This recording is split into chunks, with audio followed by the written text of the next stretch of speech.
ধৈর্যশীলদেরকে সুসংবাদ দিন, তার মানে বিপদে ধৈর্য ধারণ করতে হবে। প্রিয় ভাইরা, ইন্নামাস সাবরু ইনদা সাদামাতিল উলা। বিপদে আমরা অনেক সময় প্যানিক হয়ে যাই, অস্থির হয়ে যাই, কি করব, হতাশ।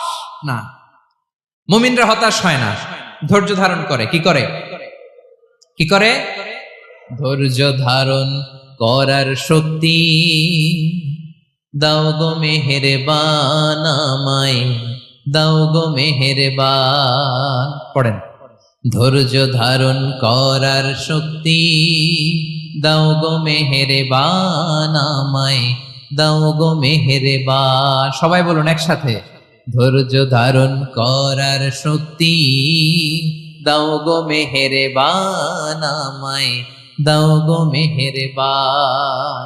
বুকের ভেতর ব্যথার নদী বইছে অবিরাম, বইছে।